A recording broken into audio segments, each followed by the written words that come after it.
ایمان میں کمال پیدا کرنے اور تربیت اور اطاعت کا تربیت حاصل کرنے اور اطاعت کی استعداد پیدا کرنے کے لیے ہر امتی کو مسجد سے جوڑو. ہر گشت کرنے والے کی کوشش یہ ہو کہ کسی طرح یہ مسجد کے ماحول میں آ جائے. ہر گشت کرنے والی کوشش یہ ہو کسی طرح یہ مسجد کے ماحول میں آ جائے. میں آپ روایتوں پر غور کریں, بہت حیات الصحابہ میں پڑھا کرو کہ مقامی کام کیا ہے. یہ نہیں کہ کوئی تبلیغ میں وقت لگایا ہوا آدمی بتا دے کہ بھئی مقامی کام کیا ہے. ارے مقامی کام صحابہ نے کر کے دکھلا دیا, صحابہ نے کر کے دکھلا دیا. دوسری بات یہ ہے کہ اگر مسجد میں ایمان اور علم کے حلقوں میں جڑنا نہیں ہے تو پھر فرائض ضائع ہوں گے. سب سے بڑا فریضہ ایمان کے بعد نماز کا ہے. سب سے بڑا فریضہ ایمان کے بعد نماز کا ہے. یہ اسلام کا رکن ہے. اسلام کا رکن ہے. حضور اکرم صلی اللہ علیہ وسلم نے اس امت کو مسائل کے حل کے لیے ایسا جوڑا تھا مسجد سے, گویا یہ جانتے ہی نہیں تھے کہ کسی مسئلے کا تعلق مسجد سے باہر سے بھی ہے. کسی مسئلے کا تعلق مسجد سے باہر سے بھی ہے, نہیں جانتے. اس زمانے میں تو 100% مسائل, مسلمانوں کے 100% مسائل مسجد سے باہر کے نقشوں سے متعلق ہو گئے. 100% مسائل مسجد سے نماز کا تعلق رہ گیا, وہ بھی نماز پڑھنے والوں کے لیے,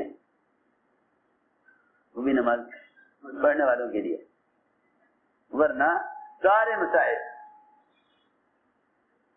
مسائل مسلمانوں کے مسجد سے باہر کے نقشوں سے متعلق ہو گئے.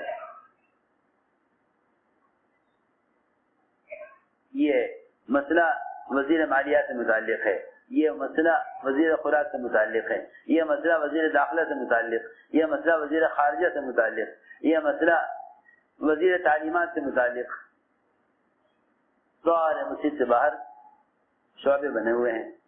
سارے مسجد سے باہر مختلف قسم کے دفاتر, ڈپارٹمنٹ. مسلمان ساری کوشش اپنے مسائل کے حل کے لیے مسجد سے باہر کے شعبوں پر کرتا ہے, لیکن آپ کو نہیں ملے گے مسلمان تو مسلمان, آپ کو دعوت کرنے اس کام کے کرنے والے ساتھی بھی ایسے نہیں ملیں گے کہ اگر کوئی مسئلہ پیش آ جائے, کوئی مقدمہ آ جائے تو وکیل کا خیال آنے سے پہلے مسجد کا خیال آئے. وکیل کا خیال آنے سے پہلے مسجد کا خیال آئے کہ چلو یہ مقدمہ آ گیا, مسجد میں چل کے اللہ سے کہیں. بالکل بھی نہیں. قرضہ آ گیا, چلو مسجد میں چلو اللہ سے کہیں. بھوک آ گئی, چلو مسجد میں چلو اللہ سے کہیں. بچہ بیمار ہو گیا, چلو مسجد میں چلو اللہ سے کہیں. کبھی نہیں, خیال بھی نہیں آ سکتا, خیال بھی نہیں آ سکتا. انہیں معلوم ہے کہ بیماری کا تعلق اسپتال سے ہے اور قرضے کا تعلق بینک اور سود سے ہے. ہر سمجھتے تھے اگر مسائل کو لے کر مسجد میں نہیں آؤ گے تو حرام اسباب کی طرف جاؤ گے, کیونکہ دو ہی راستے ہیں.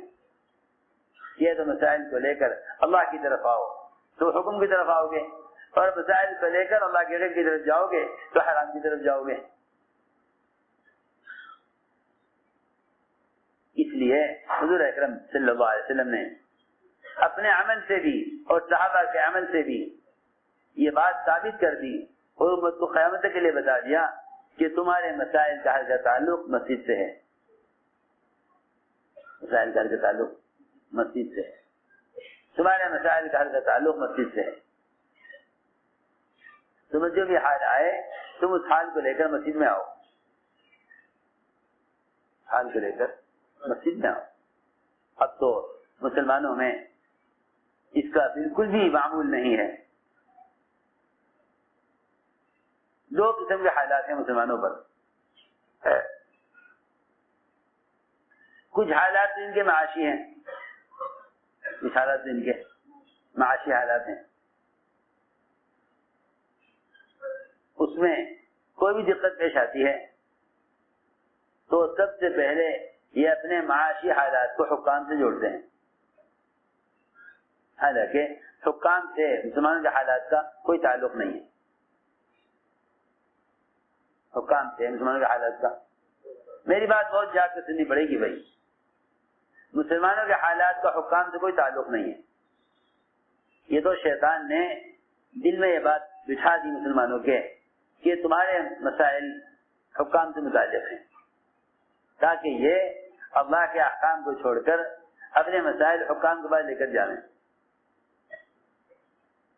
مسلمانوں کے حالات کا حکام سے کوئی تعلق نہیں، مسلمانوں کے حالات کا حکام سے کوئی تعلق نہیں، مسلمان کے حالات کا تعلق احکام سے ہے، حکام سے نہیں ہے۔ مسلمانوں کے مسائل کا تعلق کس سے ہے؟ احکام، اللہ کے احکام، اللہ کے اوامر، اس کا دین، اس سے متعلق ہے مسلمانوں کے مسائل، حکام سے مسلمانوں کے مسائل کا کوئی تعلق نہیں ہے۔ آج سارے مسلمان اجتماعی طور پر، عوام، خواص، پڑھے لکھے، جاہل، سب کا ایک ہی خیال ہے کہ مسلمانوں کے مسائل حکام سے متعلق ہیں، تم انہیں تیار کر لو تو تمہارے مسائل حل ہو جائیں گے۔ عجیب بات ہے، جو بات پیش آ جائے مسلمانوں میں تو بھوک ہڑتال کر کے وزیر کی کوٹھی پر تو دھرنا دے دیں گے، بھوک ہڑتال کر کے وزیر کی کوٹھی پر تو دھرنا دے دیں گے، لیکن روزہ رکھ کر مسجد آگے پڑ جانا یہ نہیں ہوگا۔ روزہ رکھ کر مسجد میں آگے پڑ جانے، اے اللہ ہم تیرے گھر سے پڑے ہوئے ہیں روزے کے ساتھ، تو ہمارا یہ کام کر دے۔ آپ دیکھ لو، سارا سامنے ہے، ٹھیک ہے، مسئلہ حکام سے متعلق ہو گیا، جب حکام سے متعلق ہو گیا تو انہیں نہیں معلوم کہ اللہ سے مسائل کو حل کرانے کا دور نبوت میں، دور صحابہ میں کیا طریقہ تھا، دور نبوت میں کیا طریقہ تھا، نہیں معلوم۔ ہائے ہائے، ایمان ہوتا تو روزہ رکھ کر مسجد میں آگے پڑ جاتا، اے اللہ روزے رکھوں گا، تیرے لیے بھوکا رہوں گا جب تک تو میرا کام نہ کر دے، اور تیرے گھر سے پڑا ہوا ہوں تو میرا کام کر۔ تو میں نے عرض کیا مسلمانوں کے مسائل دو قسم کے ہیں، مسائل دو قسم، ایک تو معاشی ہیں، تجارت، زراعت، مختلف قسم کے کارخانے اور صنعتیں مسلمان کاروبار کرتے ہیں، یہ شیطان کا دھوکہ ہے کہ مسلمانوں کو کاروبار نہیں کرنے دیا جاتا، اور مسلمانوں کے کاروبار میں ایسی قوانین لگا دیے گئے ہیں جس سے یہ تجارت میں ترقی نہ کر سکیں۔ ارے مسلمان بھی کوئی تجارت میں ترقی کرنے کی چیز ہے؟ تجارت میں ترقی کفار کریں، اللہ کو نہ ماننے والے کریں، مسلمان بھی تو تجارت میں ترقی کے لیے ہے۔ تو حضور اکرم صلی اللہ علیہ وسلم نے فرما دیا کہ مجھے اس کا حکم نہیں دیا گیا کہ میں تاجر بن کر مال جمع کروں،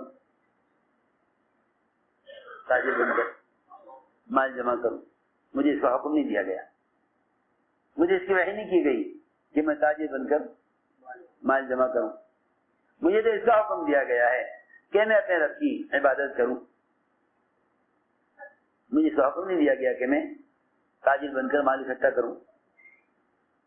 تو یہ تو سرے سے بات ہی غلط ہے کہ مسلمان کو مالدار بننے اور تجارت میں آگے بڑھنے کا کہ یہ حکومتیں موقع نہیں دیتی۔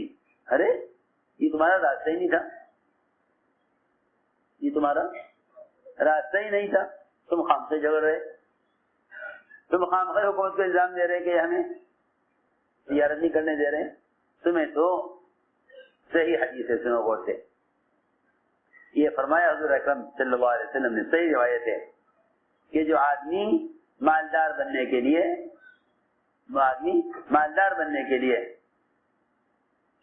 حلال تجارت کرے، بغیر سود کے، بغیر جھوٹ کے، بغیر غبن کے، بغیر ڈنڈی مارے، بغیر کسی خیانت کے تجارت کرے مالدار بننے کے لیے، وہ اللہ سے اس حال میں ملے گا کہ اللہ اس سے سخت ناراض ہوں گے، اللہ اس سے سخت ناراض۔ جو آدمی کیا کرے،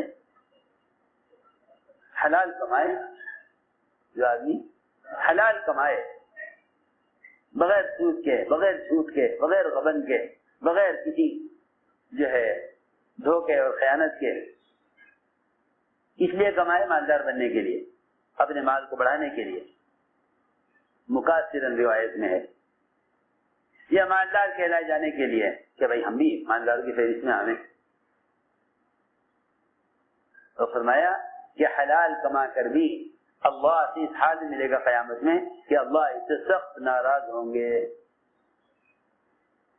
اللہ اس سے سخت ناراض۔ صحیح حدیث۔ اور جو آدمی اس لیے زیارت کر رہا ہے، جو آدمی اس لیے زیارت کر رہا ہے کہ اپنے گھر والوں کی ضرورت پوری کر لے، اس لیے حلال کما رہا ہے، کیا مطلب ضرورت پوری کرنے کا؟ ضرورت پوری کرنے کا مطلب یہ ہے، سنو میری بات توجہ سے، تجارت کے فضائل اس لیے ہیں، تجارت کے فضائل اس لیے ہیں کہ تجارت مخلوق سے اپنی حاجت کو چھپانے کے لیے ہے۔ ریکنسٹرکشن آف امہ dailymarkers.com۔ جس طرح لباس کے فضائل مخلوق سے بدن کو چھپانے کے لیے ہیں۔ ہماری بات بہت توجہ چاہے کہ بھائی جس طرح لباس کے فضائل مخلوق سے، تمہیں میری بات سمجھ میں آ رہی؟ جیسے لباس کے فضائل مخلوق سے بدن چھپانے کے لیے ہیں، اس طرح تجارت کے فضائل مخلوق سے حاجت کو چھپانے کے لیے، مخلوق سے اپنی حاجت کو چھپانے کے لیے۔ میں انہیں ضرورت نہیں ہے، ان کی دکان ہے، انہیں کوئی ضرورت نہیں، ان کا تو کارخانہ ہے، انہیں کوئی ضرورت نہیں، ان کی تو زمیندارہ ہے۔ جی ہاں، معاش کے جو اسباب ہیں وہ عفت کے لیے ہیں، یعنی سوال سے بچنے کے لیے۔ اگر آپ کچھ نہیں کریں گے تو لوگ کہیں گے بھائی انہیں پیسے دے دو، کچھ نہیں کرتے۔ ہاں، تو سوال کی شکل سب سے عمدہ سوال کی شکل یہ ہے، سب سے بڑھیا سوال چیز کرنے کی شکل یہ ہے کہ آدمی کوئی کام تجارت زراعت کا نہ کرے تو لوگ پیسے دیں گے، پہلے کچھ نہیں کرتے پیسے دے دیں۔ میری بات سمجھ میں آ رہی؟ کتنی آسان بات ہے اور کتنی اہم بات ہے۔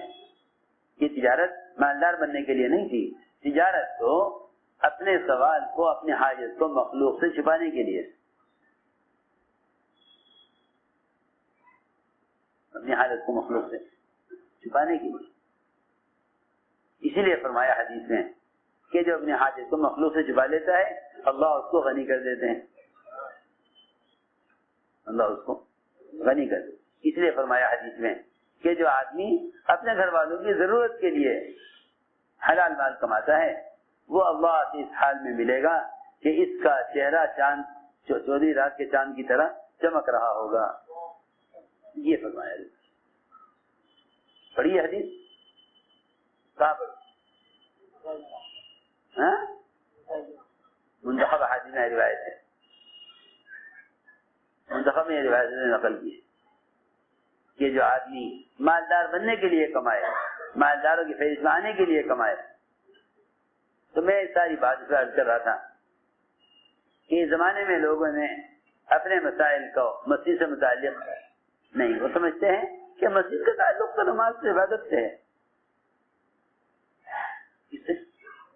نماز اور عبادت کے لیے مسجد ہے، مسائل کے حقیقت اذان اسباب بنائے ہیں اور جن کے آتے ہیں وہ اسباب ہیں، ان سے بات کرنی چاہیے کہ بھائی یہ وزیر تجارت ہیں اور یہ وزیر خوراک ہیں اور یہ وزیر موثق و مسجد ہے۔ جس طرح کفار نے اپنی تمام مسائل کو بتوں پر تقسیم کیا ہوا تھا، ہم نے بھی اپنے سارے مسائل کو ایسے ہی وزراء پر تقسیم کیا ہوا ہے.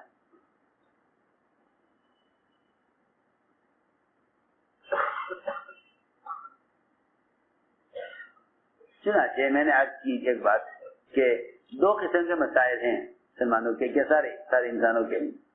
ایک معاشی مسائل اور دوسرے وہ نظام جو انسان کے بس سے باہر ہے. سیلاب آ جائے یا بارش رک جائے، قحط آ جائے یا آگ پہاڑ سے آگ نکل آئے، یہ انسان بیچارہ مجبور ہے، قرضہ آ جائے. ان سارے مسائل کو مسجد سے حل کرایا جا سکتا. سارے مسائل کو مسجد سے حل کرایا جا سکتا. سب مسائل جو مسئلہ پیش آئے مسجد سے حل ہوتا. یہ عام معمول تھا. یہ عام معمول تھا کہ جو مسئلہ پیش آئے اس کو مسجد سے حل کراؤ. آگ نکلی مدینہ منورہ میں جو سارے مدینے کو جلا کر خاک کر دیتی، پھیل گئی مدینے میں. لوگ دوڑے ہوئے آئے، المؤمنین آگ لگ گئی ہے. حضرت عمر رضی اللہ تعالیٰ نے کسی سبب کسی جو ہے ذریعے کی طرف قدم نہ اٹھایا بلکہ سیدھے مسجد آئے. سیدھے مسجد آئے. مسجد میں تمیم داری رضی اللہ تعالیٰ عنہ نماز پڑھ رہے تھے.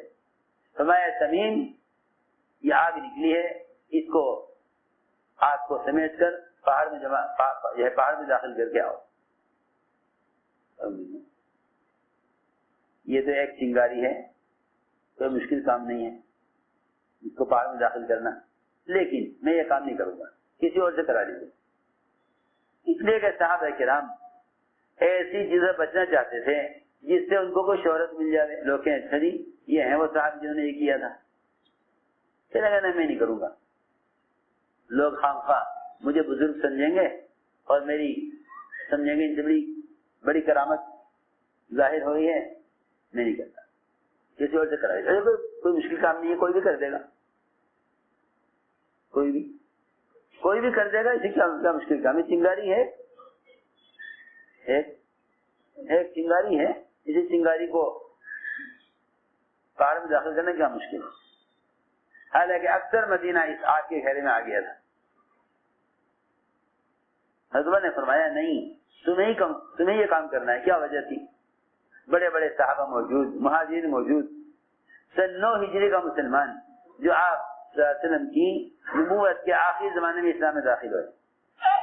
یہ نہیں کہ جب پرانے ہیں تو نئے لوگوں سے کیا ہوگا. حضرت بھائی دکھانا چاہتے تھے کہ اتنی بڑی مصیبت آئی ہے، ایک عام صحابی سے اور نئے صحابی سے اس کا علاج کرایا جائے تاکہ امت یہ سمجھ لے کہ پرانے کو ہوتے ہوئے نئے لوگ بھی یہ کام کر سکتے ہیں، کیونکہ ہر ایک کو اللہ کی ذات سے لینے والے اعمال دیے گئے.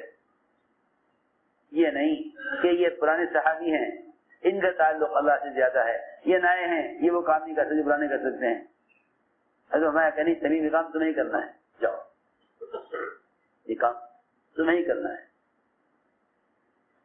ذمہ دار رضی اللہ عنہ اس آگ کو سمیٹ کر لے گئے پہاڑ کے اندر.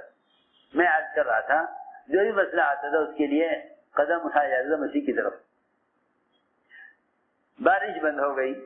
صحابی نے آ کر مسجد میں کہا کہ بارش بند ہو گئی ہے، جانور ہلاک ہونے لگے ہیں، یہ کھیتیاں سوکھ رہی ہیں. آپ نے دعا فرمائی. ابھی ہاتھی سے نہیں کیے تھے دعا سے کہ بارش کے قطرے داڑھی سے بہ رہے تھے. اگلا جمعے تک بارش ہوتی رہی، سورج نظر نہ آیا. اگلے جمعے میں آ کر صحابی نے کہا کہ بارش بند کرا دیجئے، کھیتیاں ڈوب گئی ہیں، گھروں میں پانی بھر گیا ہے، راستے بند ہو گئے ہیں. آپ نے دعا فرمائی. تو صحابہ فرماتے ہیں اس دعا کے بعد فوراً ہم نے دیکھا کہ لوگ دھوپ میں چل رہے تھے اور بارش بند ہو گئی، دھوپ نکل آئی.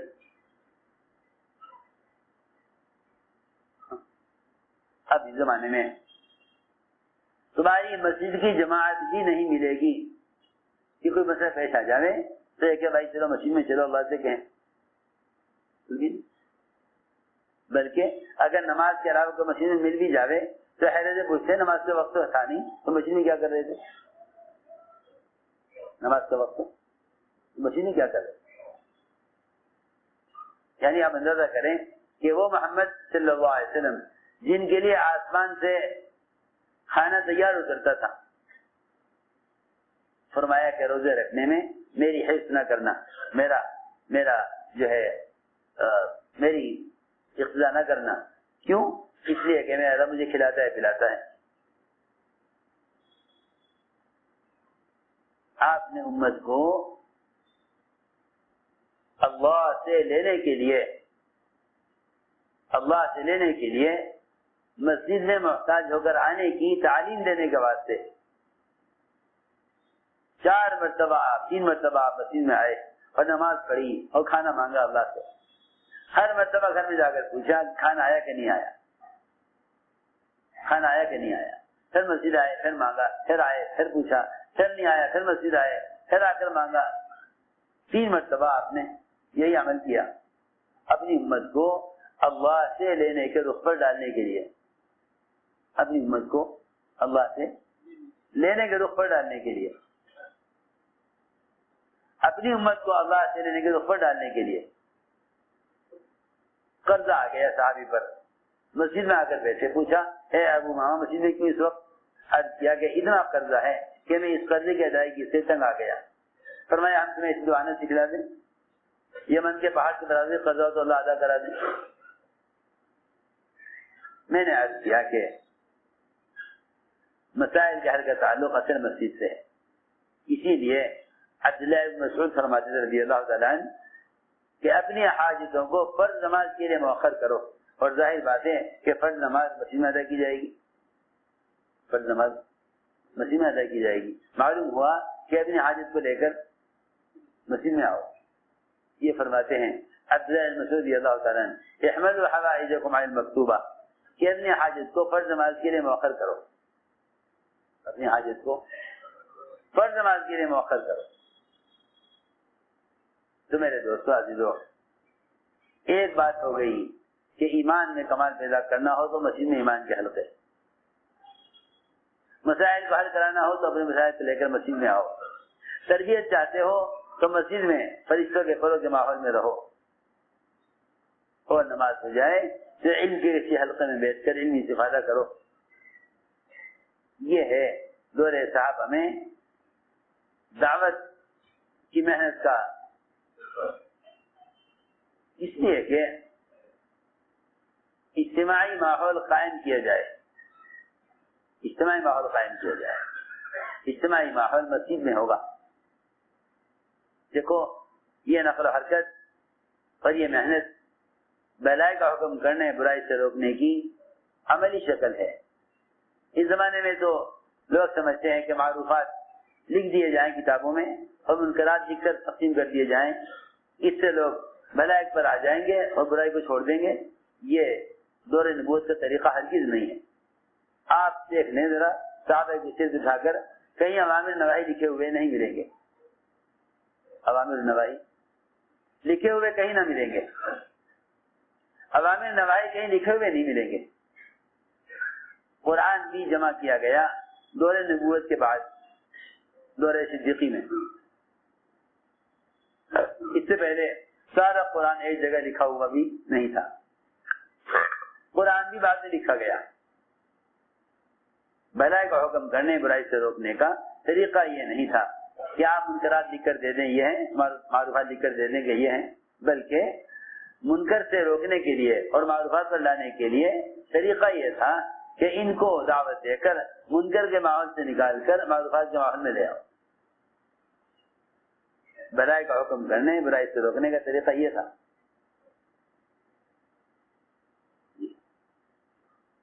اسے دوستو عزیزو، ایک کام یہ ہوا کہ اپنی نمازوں میں کمال پیدا کرو، نمازوں میں کمال پیدا کرو.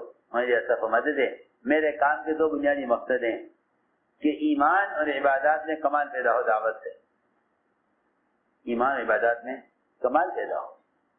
اس لیے کہ جیسے نماز میں کمال نہیں دین میں کمال نہیں، من اقامہا فقد اقام الدین.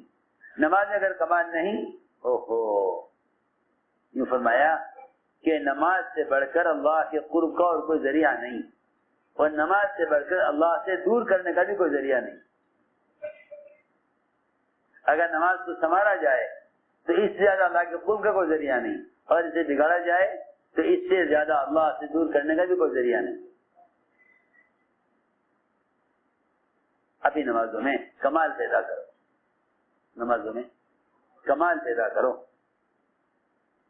نمازوں میں کمال پیدا کرو۔ اور دیکھو عزیزو، رات کے قیام کو لازم پکڑ لو، رات کے قیام کو لازم پکڑ لو۔ میں تو تم سے کھل کر کے دیتا ہوں کہ جو کام کرنے والا رات کو تہجد نہ پڑھے وہ کام کر ہی نہیں سکتا، وہ کام کر ہی نہیں سکتا، وہ کام کر ہی نہیں سکتا۔ کام نبیوں والا کہتے ہیں، اور انبیاء پر رات کا قیام فرض تھا، انبیاء پر رات کا قیام فرض تھا، انبیاء پر تو تھا ہی فرض۔ 1 سال تک صحابہ پر بھی تہجد فرض رہی، 1 سال تک۔ اللہ نے دیکھ لیا کہ یہ تہجد کے ایسے عادی ہو گئے، ایسے عادی تہجد کے کہ عمر رضی اللہ تعالیٰ عنہ گھر والوں کو آدھی رات کو اٹھا دیا کرتے تھے۔ آج کہہ رہا تھا بھائی حضرت سے کہ بھائی لائٹ نہیں جلائی، کہ نہیں ابھی اذان نہیں ہوئی۔ میں نے کہا اچھا، اپنے مجموعے کو اذان پہ اٹھاتے ہو، مجموعے کو اذان پہ اٹھاتے ہو؟ اس کا مطلب یہ ہے کہ مجمع اذان تک سوتا رہے، مجمع اذان تک سوتا رہے۔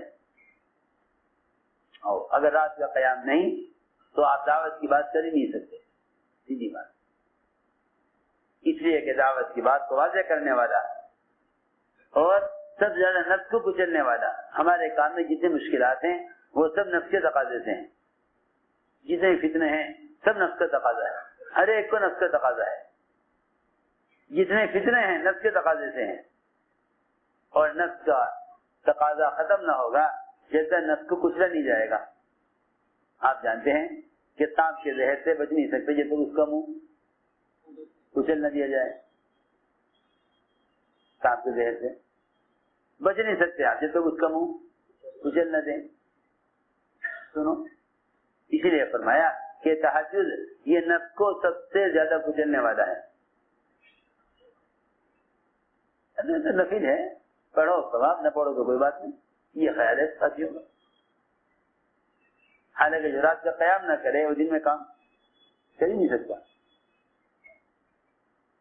فرمایا اشد وقع کہ رات کا قیام یہ نفس کو کچلنے والا۔ وہ اب یہ نقیلا، اقوم نقیلا کا مطلب ہے اب یہ نقیلا کہ رات کا قیام دعوت کی بات کو واضح کرنے والا۔ اور آگے فرمایا ان لک فی النہار سبحا طویلا کہ دن بھر دعوت کے کام میں جو مدد ملے گی وہ رات کے قیام سے ملے گی۔ وہ ابوبکر رضی اللہ تعالیٰ عنہ 2 باتیں فرماتے تھے جماعتوں کو روانہ کرتے ہوئے کہ 2 کام تم زیادہ کرو گے تو اللہ کی مدد تمہارے ساتھ ہو جائے گی، ایک رات کا قیام، دوسرے قرآن کی تلاوت۔ ساتھی بیچارے تقاضوں پر تقاضے، تقاضوں پر تقاضے، کیا کہتے ہیں کہ ہمیں تو وقت ہی نہیں ملتا کام کے تقاضوں کے لیے، نہ تسبیحات کا وقت نہ تلاوت کا وقت۔ اور یہ تو شیطان کا دھوکہ ہے کہ تم تو بہت اعلیٰ کام کر رہے ہو، یہ تو ادنا کام ہے۔ ہاں، یہ تو ادنا کام، تم اعلیٰ کام کر رہے ہو، یہ شیطان کا دھوکہ ہے تاکہ یہ اس محنت میں عبادات سے غافل ہو جاوے اور ذکر تلاوت کو چھوڑ دیتے یہ کہہ کر کہ میں اعلیٰ کام کر رہا ہوں۔ بالکل نہیں۔ حضور اکرم صلی اللہ علیہ وسلم کا معمول تھا کہ آپ روزانہ عشاء کی نماز تاخیر سے پڑھنے کے بعد انصار کے محلے میں جاتے تھے، کیونکہ انصار کاشتکار دن بھر اپنی زمینوں پر رات کو آتے تھے، رات کو تو آپ رات کو عشاء کی نماز تاخیر سے ہوتی تھی، تہائی رات تک عشاء کی نماز مؤخر ہو جاتی، تہائی رات تک عشاء کی نماز دیر ہوتی عشاء کی نماز میں۔ اب یہ تو ہے نہیں کہ بھائی وقت ہوتی نماز پڑھ لو، 8:30 بجے پڑھ لو، 8:15 بجے پڑھ لو تاکہ فارغ ہو جانا۔ مسجد نبوی میں اعمال چلتے رہتے تھے اور تقاضے آتے رہتے تھے، جماعت بنانے میں آپ مشغول ہو گئے، جماعت تشکیل ہو رہی، تیار ہو رہی ہے ایک ملک کے لیے، عشاء کی نماز میں انتظار ہو رہا، عشاء کی نماز کا انتظار ہو رہا، تہائی رات کی نماز مؤخر ہوتی تھی. پھر جب عشاء کی نماز ہو چکی ہوتی پھر آپ جاتے انصار کے محلے میں گشت کرنے. یہاں تو اگر کہہ دیا جائے کہ عشاء کے بعد گشت کر لو بازاروں میں دکانوں پر تو بھائی یہ تو آرام کا وقت ہے, آرام کا وقت ہے. داعی تو بھی کہیں آرام کا وقت ملتا ہے. مولانا صاحب فرماتے تھے کہ آرام کی جگہ قبر ہے, آرام کی جگہ قبر ہے, آرام کی جگہ قبر ہے, آرام کی جگہ قبر ہے. تو میں نے عرض کیا کہ تہائی رات تک نماز مؤخر ہوتی, پھر عشاء کی نماز کے بعد آپ انصار کے محلے میں چلے جاتے. دن بھر سے ملاقات نہ ہوتی کیونکہ یہ کاشتکار لوگ تھے. ان سے آپ دیر تک کھڑے حجر سے پہلے کے واقعات ان کو سناتے.